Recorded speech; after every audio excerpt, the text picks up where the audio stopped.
hello again, you lucky bastards. You have another opportunity to listen to me wax moronic. There's quite a bit going on in the world right now. I'm not going to talk about any of that. Just not going to do it. If you care, watch the regular news. You know, they'll talk about Japan and the Middle East and all that nonsense. And you know what? They're smarter than I am. If you want a good, honest opinion, listen to theirs, because I ain't got one.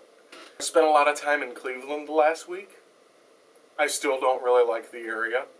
The traffic stinks. The downtown is like a festering cesspool of idiocy to me. I mean, and I've never been a Cleveland sports fan. I've always been Detroit, so there you have it. Nothing good for the Kingster in the Cleveland area. I was listening to the radio in Cleveland quite a bit. And there was, I don't even know what station it was. I think it was on 100.7. I don't know. Who cares? Anyways, they were talking about somebody's kid had broken their back or broken their neck and died doing backyard wrestling, which, I don't know if you even know what that is, but backyard wrestling is when you're trying to be like the WWE or TNA or the other professional wrestlers. You're going out back, you're doing the stunts that you see on TV and thinking that you're going to be able to be safe doing it. And then you get surprised that you can't. Well, no kidding. You know, a lot of people think that wrestling is fake. And I happen to have the privilege of sometimes working with an independent wrestling league out of Toledo called Powerbomb Championship Wrestling. And I'm not a wrestler, and I won't pretend to know everything there is to know about what they do, because I don't.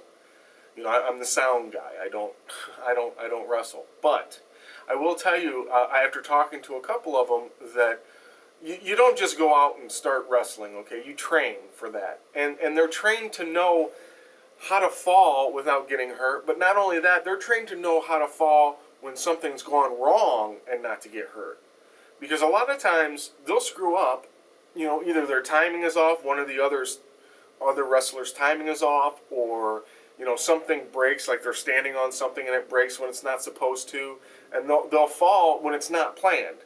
Because yes, the stunts in wrestling are planned.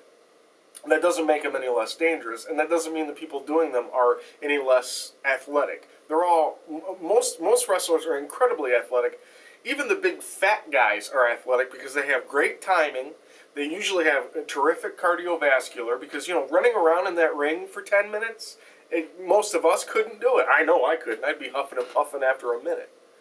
So, you know, on the whole wrestling is fake thing, no, wrestling's not faked. The outcomes are pre-planned. It's choreographed, but it's not fake. It's you know, it's truly a sport. It's entertainment, but it's not something you should be doing at home. It's not something you should be doing in your backyard. And if you are doing it in your backyard, don't be surprised when you get hurt. Don't be surprised if you break your neck. You know, don't be surprised if jumping off the roof onto a table kills you. Because that's what happened. And, you know, hey, that's your own stupidity. You know, there's nothing I can tell you. If you're jumping off of roofs, onto tables, without any kind of training whatsoever, and just think you're going to make it to the big time show, no, probably you're going to make it to the hospital.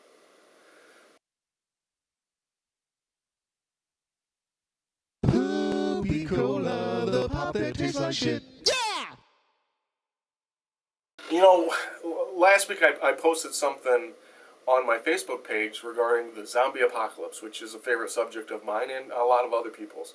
And the thing of it is I don't really think there could ever be a zombie apocalypse. I mean, let's face it, that's just plain science fiction. But it's fun. It's fun to think about. And, you know, you get to thinking, like, well, what would my role be? Would I be the leader of the group? Would I be the guy that's holed up by himself on the top of some building someplace, sniping at him? What would my role be? So that's kind of an interesting subject. Like, what do you think your role would be in the zombie apocalypse? I think I'd last a few minutes just because I'm pretty good with guns. I think I would make it.